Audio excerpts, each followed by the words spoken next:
Hi students, how to pass in BW subject. So మన BW subject లో actual 5 units ఉంటాయి. అందులో order of preference. So first మీరు prepare అవ్వాల్సిన unit వచ్చేసి 5th unit. 5th unit prepare అవ్వండి. 5th unit ఎందుకంటే 5th యూనిట్లో మనకు థియరీ ఉంటుంది. ఆ థియరీ నుంచి మనకు క్వశ్చన్స్ మనం ఎక్స్పెక్ట్ చేయొచ్చు. సో ఇక్కడ నేను టోటల్గా మీకు అంటే ఎక్సెప్ట్ 5th యూనిట్ కాకుండా మనం టోటల్గా కౌంట్ చేసుకుంటే 10 క్వశ్చన్స్ మీరు చదువుకున్నా కానీ BW అనేది సబ్జెక్ట్ అనేది పాస్ అవ్వచ్చు. సో ఇప్పుడు చూడండి, నేను ఎక్స్ప్లెయిన్ చేస్తాను 10 క్వశ్చన్స్ ఏంటి అనేది. ఫస్ట్ క్వశ్చన్ ఈజ్, సో మీరు ఏం చేయాలంటే కంప్లీట్ ద 5th యూనిట్ మొత్తం దాన్ని కంప్లీట్ చేయాలి. 5th యూనిట్ మొత్తం అక్కడ ఉన్న సిలబస్ మొత్తం కంప్లీట్ చేయాలి. అది మొత్తం థియరీనే ఉంటుంది. ఓకే, సో 5th యూనిట్లో మాత్రం ఇంపార్టెంట్ క్వశ్చన్స్ ఏం లేవు, మీరు అన్నీ చదువుకోండి 5th యూనిట్లో మాత్రం. నెక్స్ట్, సో 5th యూనిట్ అయిపోయిన తర్వాత మీరు ఏం చేయాలంటే ఫస్ట్ యూనిట్కి రండి. ఫస్ట్ యూనిట్లో మెయిన్గా complete the problems on superposition theorem, superposition, Thevenin's, Norton's. So ఇక్కడ నుంచి ఈ 3 థియరం నుంచి మనకు 10 మార్క్స్ కంపల్సరీ వస్తాయి. ఇది మనకు సెకండ్ క్వశ్చన్ లాగా. నెక్స్ట్ థర్డ్ క్వశ్చన్ వచ్చేసి from the 4th unit. 4th యూనిట్లో మీ 4th యూనిట్లో మనకి 5 questions. So first question is first important question is explain working principle of synchronous generator. So దీని నుంచి మనకు 10 marks. Next 4th question explain working principle of 3-phase induction motor. Next 5th question explain working principle of single phase induction motor. It is a previous question. Next 6th one explain working principle of DC generator. Next 7th question is explain working principle of DC motor.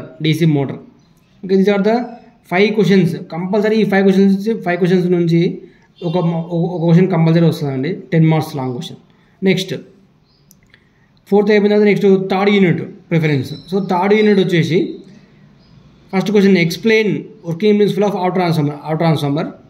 Next 9th question is explain working principle of single phase transformer. So ఈ 2 క్వశ్చన్లకి ఏదైనా ఒకటి రావచ్చు కంపల్సరీగా. So 5 marks వస్తుంది. 5 marks 10 marks. Next last question derive the, ఒకవేళ ఈ question రాలేదనుకోండి మనకి ఈ క్వశ్చన్ రావచ్చు. Derive the EMF equation of transformer. Next derive the condition for maximum efficiency of transformer. So ఈ క్వశ్చన్స్ ఈ టోటల్గా మీరు కౌంట్ చేసుకుంటే మొత్తం 10 ఉంటాయండి క్వశ్చన్స్. ఆ 10 క్వశ్చన్స్ మీరు పర్ఫెక్ట్ అయితే మీరు కంపల్సరీగా పాస్ అవ్వచ్చు. ఇంకొకటి, ఒకవేళ ఇవి కాకుండా క్వశ్చన్స్ వేరే ఏమైనా వస్తే మీరు ఆ యూనిట్లో మీరు ఏమైతే టాపిక్స్ ప్రిపేర్ అయ్యిందో దానికి సంబంధించిన టాపిక్స్ మీకు అడిగిన క్వశ్చన్ రాసినా కానీ మీకు కొన్ని మార్క్స్ వస్తాయి. దానివల్ల కూడా మీరు పాస్ అవ్వచ్చు. అంతేగాని మీరు కంప్లీట్గా క్వశ్చన్ అయితే వదిలేసి రావద్దు. క్వశ్చన్ అటెంప్ట్ చేసి మీరు, ఫర్ ఎగ్జాంపుల్ మనకి ఏదైనా ట్రాన్స్ఫార్మర్ ఉందనుకోండి, ట్రాన్స్ఫార్మర్లో ఏదైనా టాపిక్ ఉంది, ఫర్ ఎగ్జాంపుల్ ట్రాన్స్ఫార్మర్ ప్రిన్సిపల్ ఉంది. సో ప్రిన్సిపల్ రాలేదనుకోండి, మీరు ఆ ట్రాన్స్ఫార్మర్ టాపిక్ ఆ క్వశ్చన్ ఏదైతే వచ్చిందో అట్లీస్ట్ దాని యొక్క డెఫినేషను, సో ట్రాన్స్ఫార్మర్ మనకు ఏమేమి ఉంటాయి, సో అవన్నీ రాసినా కానీ you are getting at least 2 or 3 marks. So దానిలో కూడా మనం పాస్ అవ్వచ్చు. BW సబ్జెక్ట్లో మీకు ఇంకా మంచి మార్క్స్ కావాలనుకుంటే, so this is the complete syllabus. So ఈ సిలబస్ని నేను JNTU ప్రీవియస్ పేపర్స్ అన్నీ చెక్ చేసి అబ్జర్వ్ చేసి, సో నేను మెయిన్గా ఏంటంటే ఒక్కొక్క యూనిట్ నుంచి JNTU ఎగ్జామ్ వాళ్ళు ఏం చేశారంటే ఒక్కొక్క యూనిట్ నుంచి మనకి 2 వస్తాయి క్వశ్చన్స్. ఓకే, ఆ 2 క్వశ్చన్స్ ఎక్కడి నుంచి వస్తాయి అనేది నేను మీకు క్లియర్గా ఎక్స్ప్లెయిన్ చేస్తాను.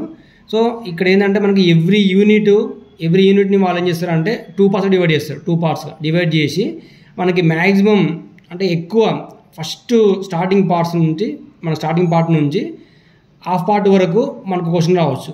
నెక్స్ట్ రిమైనింగ్ హాఫ్ పార్ట్ నుంచి ఎండింగ్ వరకు ఇంకో క్వశ్చన్ వస్తుంది. So for example DC circuits ఉందనుకో, DC సర్క్యూట్స్తో మనకి ఎలక్ట్రికల్ సర్క్యూట్ ఎలిమెంట్స్ RLC నుంచి ఇక్కడ వరకు హాఫ్ పార్ట్. సో ఇక్కడ నుంచి మనం ఫస్ట్ క్వశ్చన్ ఎక్స్పెక్ట్ చేయొచ్చు. నెక్స్ట్ రిమైనింగ్ R అని పెట్టేసి మనకు మళ్ళీ ఇక్కడ నుంచి అంటే థీరం నుంచి మనకి ఇక్కడ వరకు. సో ఆ విధంగా ఎవ్రీ యూనిట్లో మొత్తం చదవకుండా ఒక హాఫ్ యూనిట్ సిలబస్ చదివినా కానీ మీరు కంపల్సరీగా ఒక క్వశ్చన్ అటెంప్ట్ రాయొచ్చు పర్ఫెక్ట్గా.